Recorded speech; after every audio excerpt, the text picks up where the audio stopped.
여러분들은 수많은 애니, 드라마, 영화 등을 보면서 어떤 부분이 재밌어서 보셨나요? 펜트하우스 같은 개막장 치정 스릴러물 느낌을 좋아해서 그 남자 그 여자처럼 심리묘사를 지리게 해서 자칫 눈살 찌푸려질 만한 소재를 보여주고도 명작으로 남는 작품성? 아니면 카캡체처럼 도둑의 정점 시프마스터 권유물을 등장시켜 여러가지 사랑의 모습을 보여줬던 체리 같은 다양성? 아니면 얼굴 맛집인 작품을 찾아 돌아다니면서 얼굴 토리코를 꿈꾸는 면상 구름의 시대의 맛집 탐방에서 재미를 찾으시나요?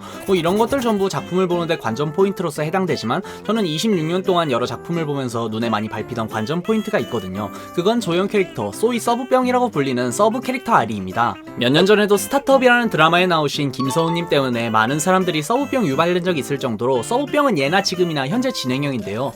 물론 만화 영화에서는 라엘 같은 무지미한 캐릭터로 존재하지만 시청자 마음도 훔치는 궤도키드, 나이 차이 존나 나는 전국시대 시프마스터지만 잘생겨서 넘어가는 세쇼마루, 에이리언 스타일 노빠꾸 썸 탈 고얌을 시전했던 키슈, 힘내라 리메이크에서는 네가 주연일 거야, Cheer up 노빠꾸 불도저 에이리언 Cheer up!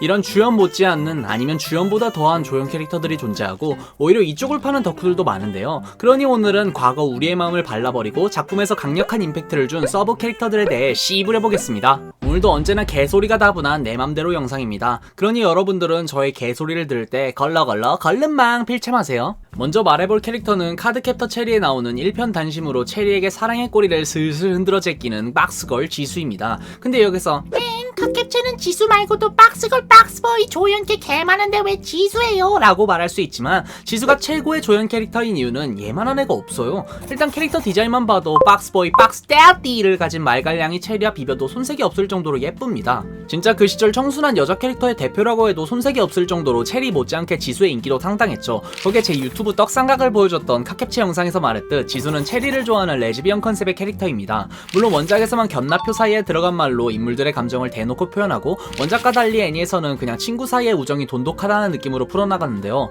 허나 10화에서 나온 지수가 가장 아끼는 보물이 체리가 준 지우개라는 것과 체리가 카드캡터 일을 할 때마다 캠코더를 들고 따라다니면서 체리의 활약상을 찍는 모습은 애니에서 그대로 들어와 심리묘사만 제대로 안 나올 뿐 체리에게 일편단심의 모습은 애니에서도 그대로입니다. 그리고 이게 바로 지수가 최고의 조연이라는 점인데요. 앞서 말했듯 지수는 체리에게 일편단심인 캐릭터입니다. 허나 체리는 그런 마음은 아직 모르고 청명이만 쫓아다니는 순진무구한 모습을 보여줘 지수는 어찌 보면 짝사랑 포지션의 서브 히로인, 서브 캐릭터 느낌입니다. 하지만 그런 짝사랑 포지션의 캐릭터지만 지수는 암 걸리는 모습은 단 1도 안 보여주고 약간 마이에이 성향으로 체리를 챙겨주며 체리 영상을 찍으러 다니는 떡잎부터 남다른 마법소녀 유튜버 기질을 보여줍니다. 물론 자기만족의 개인 소장이지만 그 지수의 자기만족의 스케일은 어마무시한데요. 카드캡터 체리를 이름만 알고 보시진 않은 분들은 매 화마다 바뀌는 체리의 의상 때문에 프리큐어나 세일러문과 어깨를 나란히 하는 추억의 변신 마법소녀라고 생각하시겠지만 엄연히 따지면 체리는 변신이 아닌 그냥 마법소녀물입니다. 그 이유는 매화마다 바뀌는 체리의 의상은 지수가 만든 핸드메이드 작품이라서입니다. 이게 마법으로 된 의상이 아닌 지수가 만든 코스튬 같은 겁니다. 그런데 이 의상들의 센스가 정말 미쳤다고 할 수 있는데요. 지팡이와 찰떡인 마법소녀 같은 의상부터 이상한 나라의 앨리스에 나올 것 같은 동화 속 주인공 같은 의상, 휘두르는 게 닭봉 지팡이가 아닌 칼일 것 같은 마검사 같은 의상, 귀여운 토끼 우드에 자기 취향 가득 담은 바니걸 검은 고양이 컨셉의 베리베리 체리체리 의상까지, 이거 말고도 그날 날씨까지 감안해서 판초 우이 씹쌉 상의호원의 의상까지 만드는 철두철미한 모습을 보여주는 인생의 진리 같은 캐릭터입니다. 그런 상황 자기 취향 가득 담은 핸드메이드 작품을 자기가 좋아하는 친구에게 입혀 영상으로 남기는 떡잎부터 이미 성공한 덕후의 표본을 보여주는 지수. 진짜 몇몇 의상 디자인은 와 진짜 배우신 분 이러면서 존댓말이 절로 나오는데요. 거기에 후에 체리가 샤오랑이랑 썸 오지게 타도 포커페이스를 유지하며 사랑에 상처받은 메이링을 보듬어주는 대인배적인 모습까지, 이렇게 정말 어떤 부분에서도 주연 캐릭터보다 꿀리지 않는 지수. 그리고 다음에 알아볼 최고의 서브 캐릭터는 앞서 말한 체리의 짝사랑녀 지수와 반대되는 샤오랑의 짝사랑녀 메이링입니다. 지수가 애들 박터지게 싸울 때 세이브존에서 캐로랑 노가리 까고 싸움 외적으로 서포팅을 한다면 메이링은 반대로 실질적으로 전투를 하며 샤오랑을 도와주는 캐릭터입니다. 메이링의 첫 등장은 19화로 얌전한 지수와는 반대되게 노빠꾸 불도저처럼 샤오랑을 밀어버릴 기세로 나타나 체리를 보면서 질투하는 모습을 보여줍니다. 이런 식으로 지수와는 반대되지만 공통적으로 자신이 좋아하는 감정을 솔직하게 표현해서 연애적인 요소로는 암 걸리는 행동은 하지 않아서 인기가 있지 않았나 싶습니다. 그리고 앞서 말했듯 전투적으로 서포트를 하는데 20화에서 등장한 파이터 페이트라는 카드는 전생의 손오공인지 강한 상대와 싸우는 카드카로트적인 모습을 보여줬는데요. 하지만 그에 굴하지 않고 바로 카드카로트와 Get Ready to the Next Battle을 땡기는 메이링. 하지만 상대는 강했고 방심하고 있다가 샤오랑은 아리랑 치기 당하며 쓰러집니다.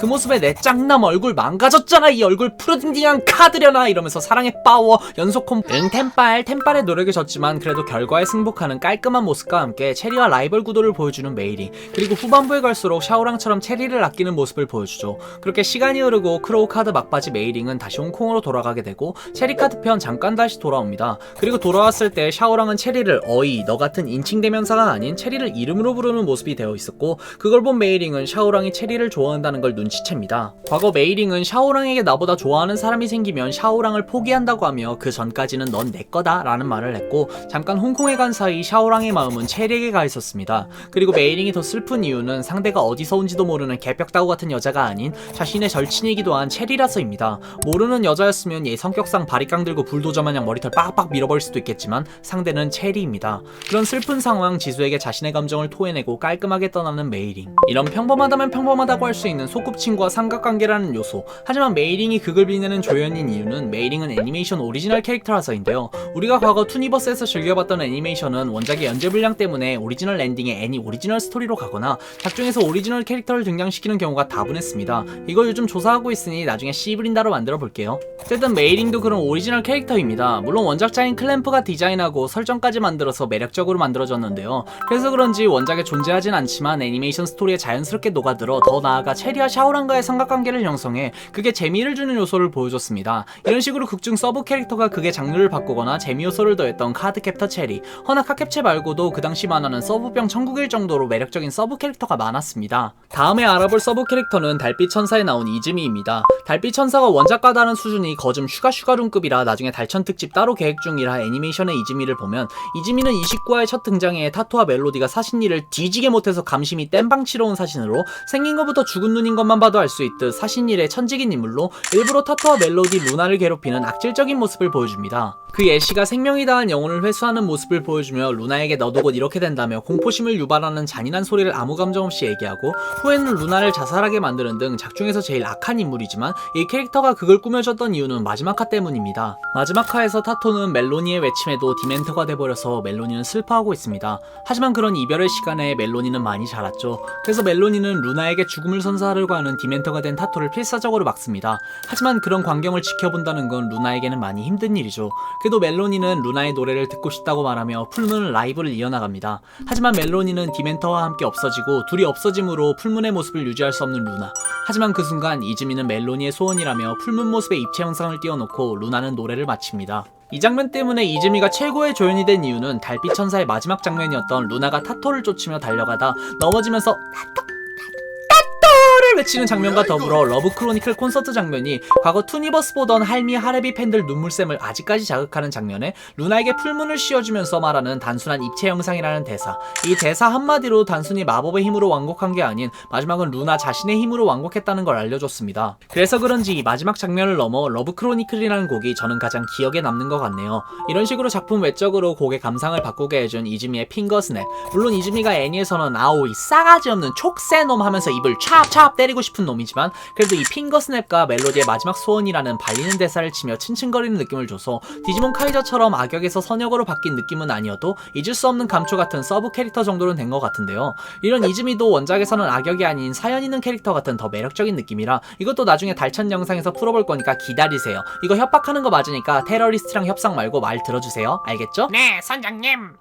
와우! 다음에 알아볼 캐릭터는 후르츠 바스켓에 나오는 한국어로 송준서, 일본어로 소마하토리입니다. 이 캐릭터가 너무 착한 나머지 뒷산에서 몰래 텐트에서 지낼 정도로 착함을 넘어 답답함마저도 순수하게 만드는 주인공, 인간 백치 아자아자 갱생 girl 수정이에 성시감은 으라차차 트라우마 갱생 프로젝트에 해당되는 인물이라서 조연이라고 하기에는 그렇지만 이 캐릭터가 주연 러브라인에 해당도 안되고 어느 한 에피소드 때문에 저는 서브병 도지는 캐릭터로 준석씨를 뽑고 싶은데요. 그 에피소드는 구작 8화, 신작 1기 7화에 나왔던 눈이 녹으면 무엇이 될까 에피소드입니다. 송시가무는 소문나는 대대로 이성이 껴안는 스킨십 같은 걸 하면 12지 동물, 우리가 아는 자축인, 새초미, 진사, 마초, 미, 뭉치, 유, 강다리, 해 플러스 고양이로 변신하는 저주에 걸려 정상적인 연애나 생활이 힘든 나날을 보내고 있었습니다. 그러던 어느 날 준석씨에게 먼 친척 느낌인 소마 카나, 한국어로 김소희가 준석씨의 조수로서 고용됩니다. 그리고 그녀는 처음 온 날 물어보죠.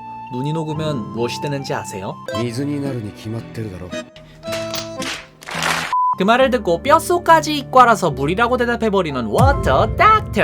물이라는 대답을 듣고 라임 지리는 워터 닥터에게 그녀는 답을 알려줍니다. 그리고 그녀가 말한 답은 눈이 녹으면 봄이 돼요 였죠. 그리고 워터 닥터에게 소희는 봄이 되어주며 둘은 가까워지지만 저주 때문에 둘 사이의 관계는 발전이 없었습니다. 그러던 어느 날 워터 닥터는 자신의 뭐지? 저주를 들켜버리고 말죠. 하지만 그마저도 보듬어줄 만큼 그녀는 워터 닥터를 사랑했고 소희는 준석에게 봄이 돼주며 준석이는 몇 년치 행복을 한 번에 받은 것 같은 기분을 느끼며 둘은 행복하게 살아갑니다. 소주 매렵네요. 그러던 중 진짜 매려워서 뭔 소리야? 낮술을 자셨는지 이 애니 무진년 투톱을 달리는 등장인물 중 하나인 소마 아키토, 한국어로 송인영이 둘 사이를 반대하며 지가 준석이 눈에 상처 입히고는 얘가 눈이 안 보이면 너 때문이라며 소희에게 저주를 퍼부었습니다. 진짜 말 못하게 7시간 정도 묶어놓고 물 없이 건빵 먹이고 싶네요. 어쨌든 그런 사건 후 점점 정신이 피폐해지며 마음의 병을 얻은 소희. 그런 소희를 볼 수 없었던 준석이는 소희를 처음 만났던 날과 똑같이 눈 오는 날 소희에게 자신의 정체를 지워버리며 자기는 평생 녹지 않는 눈이 되어서 사랑하는 사람을 기억한 채로 다른 사람은 사랑하는 사람을 잊은 채로 살아가게 됩니다. 하지만 매해마다 봄은 오고 새로운 새싹이 피어나듯이 우연히 만난 소희는 결혼을 하였고 행복하게 웃고 있습니다. 그런 씁쓸하면서도 기쁠 때 준석이는 수정이에게 묻습니다. 너는 눈이 녹으면 뭐가 된다고 생각하니? 그리고 소희와 같은 대답을 하는 수정이. 春になりますね。 이 에피소드 더 보아서 눈이 녹으면 무엇이 된다는 대사, 이 기가 막힌 대사 때문인지 이루어지지 못한 준석이의 사랑은 그때 당시 정말 짠내났던 에피소드였는데요. 거기에 아직까지 생각나는 이유는 앞서 말한 대사, 이 대사가 99년도쯤에 처음 나와 연수로만 23년 정도 된 대사지만 2000년대 초반 투니버스에서 이 대사를 처음 봤을 때 많은 사람들이 학교든 어디든 이야기를 나눴고 시대가 많이 지났지만 많은 사람들의 기억 속에 남아있어서 그런지 재작년에 유퀴즈에서 이과 vs 문과라는 주제로 방송이 진행되었을 때 사람들에게 물어봤던 질문이 이 눈이 녹으면 뭐가 될까요? 라는 질문이었을 정도로 시대를 초월했다고 할 만한 대사였습니다. 물론 그 시절에 처음 본 사람들은 이제는 봄은 기본 20번을 넘게 봐서 눈이 녹으면 봄은 개뿔 오마이갓 fucking black eyes 라고 외치며 준석씨 눈이 녹으면 출근길을 존나 밀려요 하게 되었지만 그럼에도 이런 시대를 초월한 대사 덕분에 자칫 엑스트라라고도 여길 만한 캐릭터들이 입체적으로 바뀌고 기억에 많이 남는다고 생각하네요. 오늘은 이렇게 그 시절 서브병 유발자 캐릭터들과 개인적으로 그 캐릭터들이 서브병 캐릭이라고 생각하는 이유에 대해 시부를 봤는데 달천이나 후르츠 바스켓은 내용 자체가 시부릴 게 많아서 따로 영상 만들려고 구상 중인데 와차 슈발 달천 더 비판 안 또 후르츠 바스켓은 구작이랑 신작이 있어서 사람들이 뭐 보지 고민할 것 같은데요. 개인적으로 오프닝 노래나 분위기 같은 게 구작이 뭔가 감성 돋고 그래서 좋아하지만 어차피 둘 다 내용 다르니 갈라치기 할 시간에 아무거나 한 편이라도 더 보는 게 쌉쌉 이득이라고 말하고 싶고 제가 아까 언급한 유퀴즈에 나온 이과 문과 논쟁이기 때문에 궁금하신 분들 있을 것 같아서 미리 말씀드리는데 이런 씨부린다 컨텐츠 대본 쓰는 저는 이과 출신입니다. 문돌이 아니에요. 오늘은 여기까지!